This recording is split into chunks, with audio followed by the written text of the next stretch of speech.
The night was too still. No owl called. No wolf howled. Even the wind seemed to hold its breath. The people of the valley knew what that meant. The spirits were watching. Some said the ancestors stood just beyond the firelight, cloaked in smoke. Others whispered that darker beings stirred ones that should never be named. But the young ones laughed. They wanted power, not patience. They wanted visions, not silence. And so, when the moon rose full and red, they prepared a ceremony the elders had long forbidden.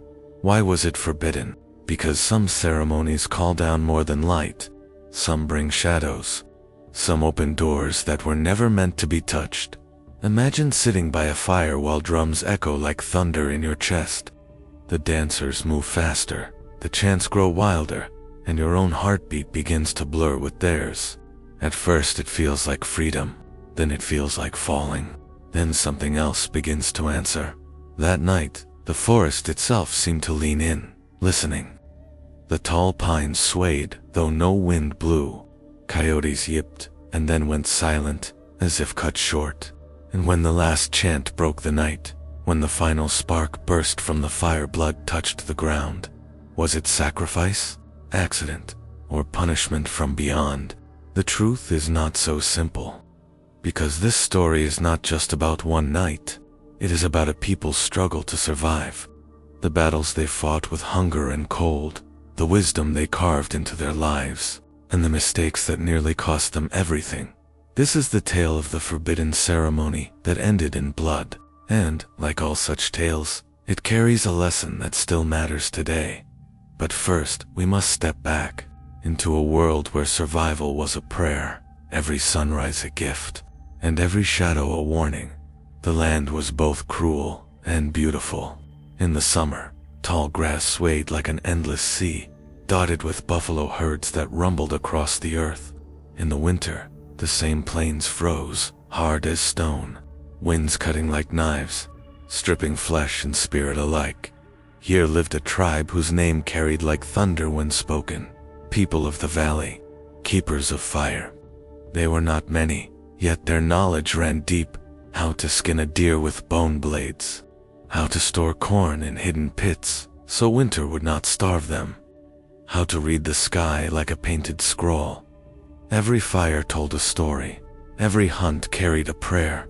To live was to honor the balance between giving and taking, between hunger and plenty, between man and the restless spirits of the land. But balance is fragile, and it was already trembling. Food was growing scarce. The last hunt had returned with little more than rabbits and a thin elk. The elders warned that the buffalo herds had shifted farther west, following rains that never reached the valley. Around the fire, voices rose. Some wanted to move, to chase the herds. Others wanted to hold fast, believing the land would provide if they showed patience. Patience was the way of the ancestors. But the young were restless. They wanted more than survival. They wanted power. They had heard of ceremonies that promised visions, ceremonies said to give hunters sharper eyes, warriors stronger arms, and dreamers the sight of tomorrow. But those ceremonies came with warnings, carved deep into memory. Not all songs are safe to sing. Not all spirits come as friends. One youth in particular, tall elk, listened to the elders with his body still, but his heart beating like a drum. He was strong, quick, and proud. He had already saved lives in the hunt, already led younger boys to victories with sling and bow. But what he wanted was not survival. What he wanted was greatness, and greatness, he believed, could only come by stepping beyond the rules. That night, while the council argued, Tall Elk whispered to his closest friends. His eyes gleamed with firelight. "We will not wait for death to find us," he said. "We will call power to us. We will make the spirits listen." The others hesitated, but in the silence of hunger, in the bitterness of empty bellies, temptation grew teeth, and so the first seed of rebellion was planted, hidden under smoke, buried in whispers, waiting for a red moon to rise. The wind of the plains never truly slept. By day it carried dust and the scent of dry earth. By night it hissed like a serpent, slipping between tippy hides, stealing warmth from the fires within. For weeks, the people of the valley fought hunger. The hunters returned with less each day. Even the rabbits seemed to vanish, their burrows empty, their trails fading under frost. Smoke rose thin from the cooking fires, for there was little to cook. Mothers tore strips of dried hide to boil, hoping to soften it enough to fill the children's stomachs. Old men sat with their ribs sharp under their skin, yet still gave their share to the youngest. The tribe had survived winters before, but this one bit harder and deeper. Still, there were skills that kept them alive. The women stitched buffalo hides into layered robes, trapping warmth. Boys dug snow pits lined with pine branches, a trick to trap rabbits when nothing else worked. Hunters mixed crushed berries with dried meat to make pemmican food that lasted weeks without spoiling. Each day was a test of knowledge, strength, and stubbornness. But knowledge does not always silence despair. When Tall Elk watched his mother pressed her fingers to her lips, pretending she was full while her bowl sat nearly empty, anger flared inside him. Why should they suffer when there were secret ways to call for help? One evening, as the fire burned low, Tall Elk walked beyond the camp. Snow crunched under his moccasins, and the moon spilled pale light across the silent land. He lifted his face to the sky. "Ancestors," he whispered, "if your power is real, why do you not feed us? Why do you not guide us? Must we starve to prove our loyalty?" The wind answered only with silence, but in his heart, Tall Elk felt something stern, comfort, not peace, but challenge. He remembered the forbidden stories, ceremonies that could summon visions of the buffalo herds, that could bend the will of nature itself. They were dangerous, yes, but what was danger compared to starvation? When he returned to camp, his friends gathered close. Their eyes were hollow, their faces sharp from hunger. "It is time," Tall Elk said. "We cannot wait for the elders. We cannot wait for promises. We will take power for ourselves." The others shifted nervously, but no one spoke against him. Hunger has a voice louder than reason, and so, beneath the weight of frost and famine, the plan began to take shape. The forbidden ceremony would be theirs. By day, the camp stirred with quiet labor. Even in hunger, life demanded rhythm. Women sat cross-legged near the fire, mending moccasins with bone needles, or grinding the last handfuls of corn into flour. Children played at hunting with sticks, their laughter thin but stubborn, refusing to die even when bellies ached. Elders told stories to keep spirits strong. Around the fire, Old Willow Voice would lean forward, his face cracked with lines like dry bark, and speak of the first hunters. He told how they had learned to follow buffalo by reading the stars, how every animal gave itself as a gift, and how the people had survived worse winters than this. His words were medicine, though hunger gnawed deeper each day. Tradition bound them together. Each sunrise, smoke curled from the center fire, carrying prayers skyward. The people touched the earth with their palms before eating, whispering thanks even for a thin broth. Songs rose with the evening flames, voices quivering but proud. These were not just rituals, they were the thread keeping despair from tearing the tribe apart. Tall Elk listened, but his heart drifted. He respected the elders, but to him, their words sounded like promises that never came true. He looked at his younger sister, Little Fawn, her eyes wide and hollow, her bones pressing against skin. She smiled at him anyway, trying to show bravery. That smile became a weight he could no longer ignore. Among his friends, whispers grew sharper. One youth claimed he had seen a raven watching him for days, black eyes glittering with secret meaning. Another swore his dreams were filled with drums that were not of this world. Signs, they said, warnings or invitations. Still, not all the young agreed. Swiftwater, Tall Elk's cousin, shook his head. "The elders forbid it for a reason. You think you are stronger than spirits. You think hunger is worse than what might answer when you call. Tall Elk's jaw tightened. What is worse than watching our families waste away? If the ancestors care, they will help us. If darker things come, then we will face them.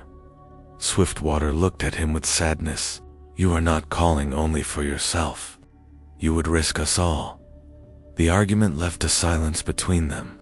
Friendship strained against fear, but hunger has a way of sharpening rebellion. And soon, daily life, the laughter of children, the weaving of stories, the songs at the fire would become the calm remembered before the storm. Because once a forbidden path is chosen, every step forward closes the way back. The people of the valley had always trusted the animals. To speak truths the sky would not. A shifting wind, a restless herd, a sudden silence, these were messages as clear as any human word. But in those weeks of hunger, the signs grew strange. One morning, hunters found a deer standing at the edge of camp. It did not flee, even as they approached. Its eyes were wide, glassy, as though it looked past them. Then, without a sound, it staggered and fell dead, ribs sharp under its hide. Some called it a gift. Others whispered it was an omen. At night, the owls ceased their cries. Wolves circled, but did not attack, their glowing eyes staring from the tree line. Ravens gathered in unusual numbers, black feathers shivering, as though waiting for something unseen. Tall Elk took these as signals, not warnings, but confirmation. The spirits are restless, he told his friends. They wait for us to call them. Do you not see? Even the animals know the time has come. But Swiftwater shook his head. No, this is not blessing. This is a shadow crossing the land.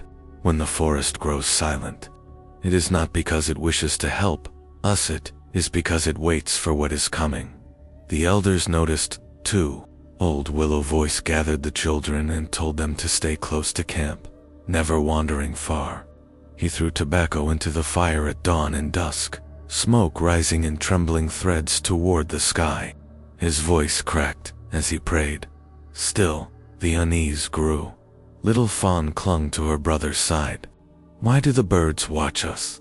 She whispered one evening, pointing to a raven perched high above, unmoving even as smoke from the fire swirled around it. Tall Elk rested a hand on her head. They are messengers. They see what we do not. Do not fear them. Yet deep inside, even he felt a shiver.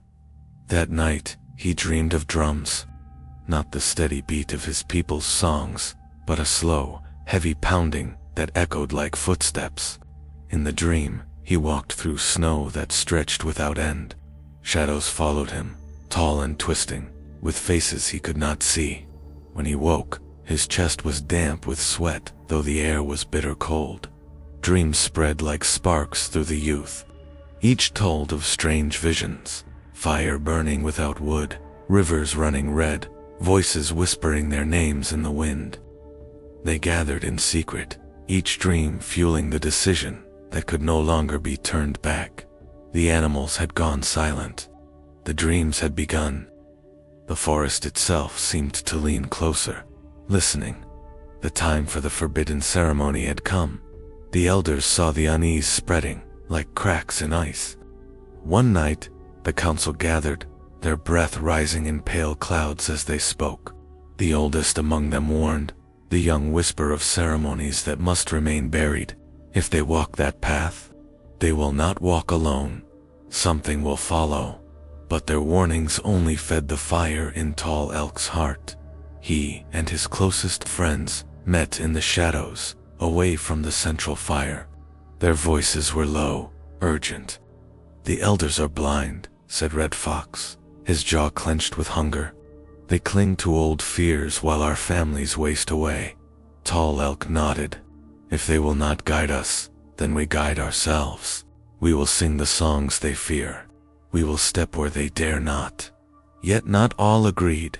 Swiftwater, torn between loyalty and dread, confronted him before the others. You risk not only yourself, cousin. You risk every soul in this camp. The spirits do not care for your pride. They demand balance, and you would shatter it. Tall Elk's eyes hardened. Balance is already broken. Children starve while the elders wait for dreams that never come. If the ancestors will not help, then I will call power from wherever it hides. The silence that followed was heavier than stone.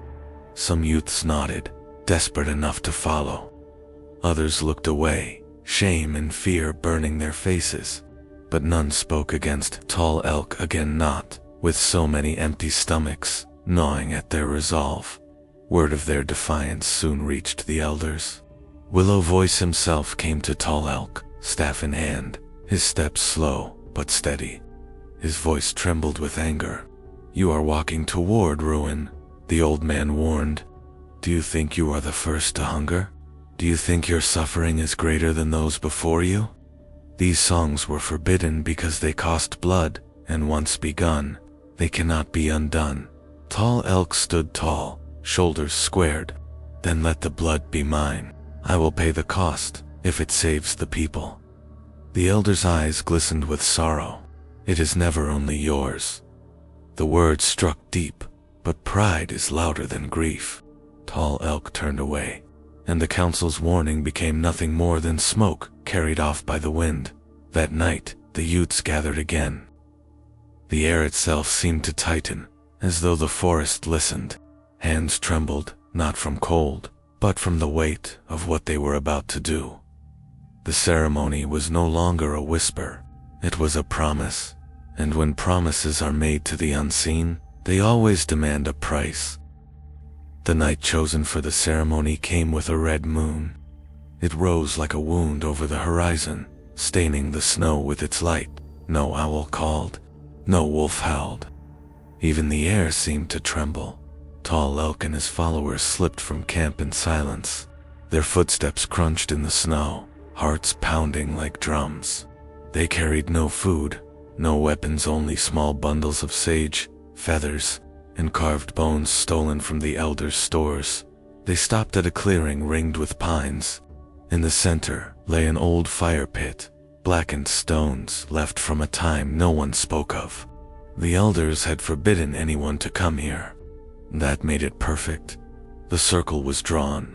The fire was lit. The chants began. At first it felt familiar. The drumbeat hands slapping skin stretched tight coat through their chests. The chant rose steady, weaving through the air like smoke. They danced around the flames, their shadows stretching tall and wild against the trees. But soon, the rhythm changed. The fire shifted, burning blue at the edges. Sparks leaped upward, but instead of fading, they hung in the air like stars, spinning slowly. The ground beneath them seemed to pulse, as though something below listened, waiting.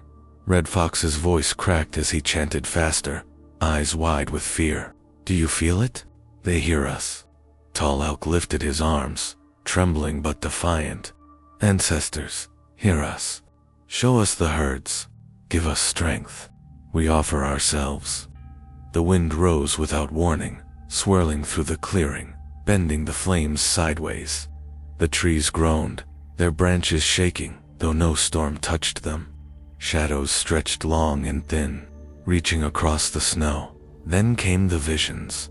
One youth dropped to his knees, clutching his head, screaming of rivers running red. Another laughed wildly, saying he saw buffalo covering the earth, endless as clouds. Red Fox gasped, his eyes rolling back, whispering words none could understand. Tall Elk felt fire crawl into his chest, a heat that seared yet did not burn.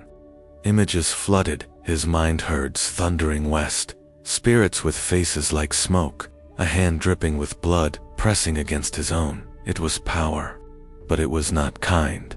The chanting broke apart. Some stumbled, falling into the snow.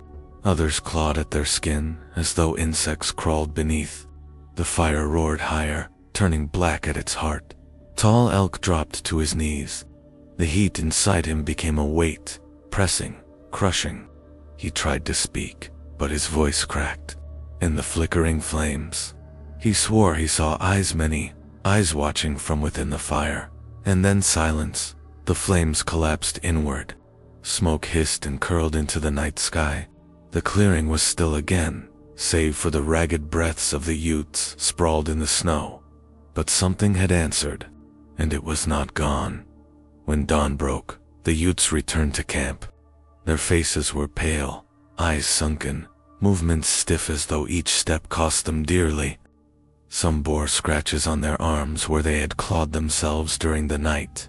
Others whispered to shadows as if they still heard voices. The elders saw them and knew. Willow's voice rose slowly, leaning on his staff. His gaze swept the group, sorrow heavy in his eyes. "You have opened a door that was meant to stay closed," he said. "Already the air tastes of it. Do you not feel how the earth trembles beneath your feet?" But Tall Elk stood straight, though exhaustion bent his shoulders. "I saw them," he declared. "Buffalo, endless buffalo. They will return. We will not starve." Some gasped with hope, clinging to his words. Others looked away, uneasy. That evening, as the fires burned low, strange things began to happen. The dogs would not eat. They growled at shadows, hackles raised, teeth bared, though nothing could be seen. Children cried in their sleep, waking with scratches on their arms, though no animal had touched them. Smoke from the fire coiled unnaturally, forming shapes that seemed almost like faces before breaking apart.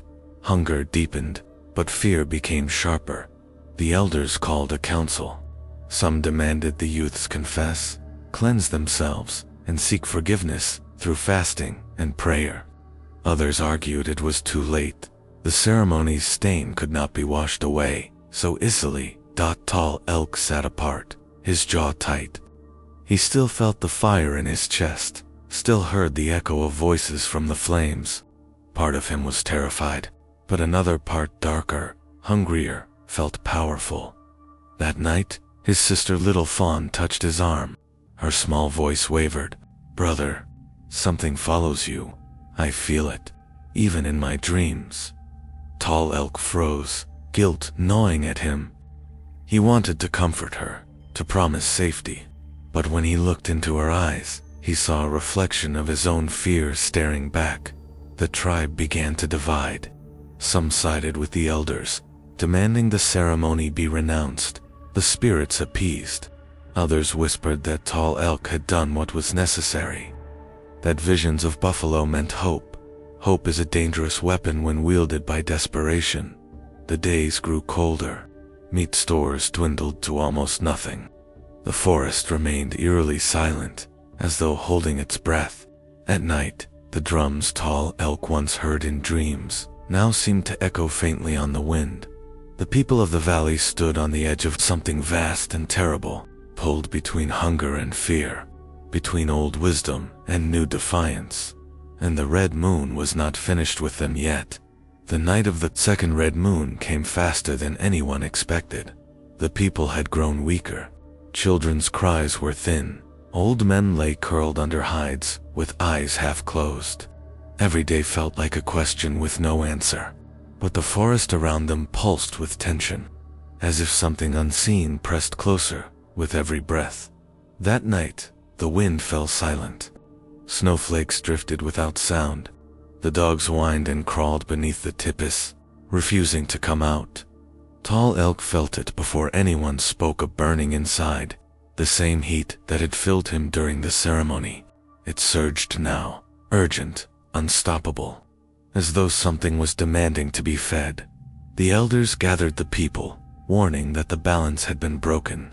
"The spirits want a price," Willow Voice said, his voice trembling but firm. "Not a song, not a dance, a life. If it is not given, they will take more than one." Fear cut through the camp like a blade. Mothers clutched children. Warriors looked to the ground, unwilling to meet each other's eyes. Tall Elk stepped forward. His voice rang sharp. "I called them. If a price is demanded, I will pay it." Gasps spread through the crowd. His sister cried out, clinging to his arm. "No, brother, no." But Willow Voice shook his head slowly. "It is never the caller who bleeds. Spirits twist the cost. They strike where it wounds deepest. Even as he spoke, the fire in the center of camp hissed and flared. Sparks burst upward, forming shapes that writhed before scattering into the night. A howl split the silence, not from a wolf, but from a man. Red Fox collapsed, his body convulsing. Blood trickled from his mouth, though no wound marked him. His eyes rolled back, and he whispered in a voice not his own, "Give, or we take." The tribe erupted into panic. Some shouted prayers, others wailed in terror. Red Fox stiffened one final time before lying still, lifeless. His blood soaked the snow, dark under the firelight. Silence followed, heavy, final. Then the drums began, not from human hands, but from the air itself. A slow, relentless pounding, boom, boom, boom. Each beat rattled the bones of every listener. Tall Elk's knees buckled. He saw them, the eyes from the fire, dozens, hundreds, watching from beyond. He realized the truth. The forbidden ceremony had not brought ancestors. It had brought something hungrier, something that traded blood for power. The people turned on him. Anger, fear, grief, every face a storm. "You did this?" someone shouted. "You cursed us." Tall Elk's chest ached with guilt. He dropped to his knees, shouting to the sky, "Take me, not them, take me." The fire roared higher, swallowing the wind. Sparks rained like burning snow. For a moment, it seemed the spirits would claim him, but then Little Fawn screamed. The fire shifted, its light bending toward her small frame. The shadows stretched long fingers in her direction. Her body trembled, her face pale, as though unseen hands reached for her. "No." Tall Elk lunged, wrapping his arms around her. "She is innocent. Take me instead." The fire hissed, sparks bursting outward. The drums stopped. The shadows withdrew slowly, unwillingly. Then, with a sound like a sigh, the flames sank low, leaving only a thin coil of smoke. The price had been paid, Red Fox's blood on the snow. But the message was clear. The spirits were not finished. They had tasted, and they would hunger again.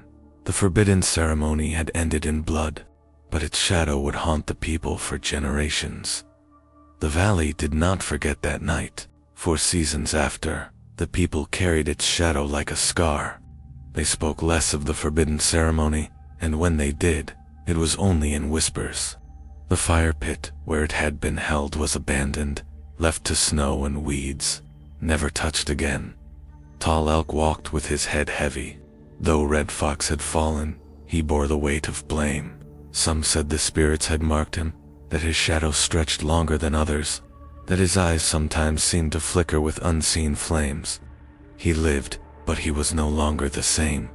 The lesson became a warning passed from fire to fire. Power is never free. To reach for more. Hunger is never an excuse, and some doors, once opened, can never be closed. For the children, the elders carved the memory into story, teaching them that survival was not only about food or fire, but about balance. The spirits, like the earth itself, demanded respect. To take without asking, to call without offering. To reach beyond wisdom, these things always carried a cost. Generations later, the tale of the forbidden ceremony that ended in blood lived on, and it carries meaning even now. Because aren't we still tempted? These old stories are not just about the past. They are mirrors for us today. Every time we reach too far, take too much, or ignore the warnings of those before us, we walk the same path as Tall Elk and his people. Tell me in the comments, would you have risked the forbidden ceremony to save your tribe, or waited in hunger, trusting patience? If you felt the fire of this story, don't let it die. Like, share, and subscribe, so more voices can gather around this circle of stories. Until next time, walk with balance, and listen when the forest grows silent.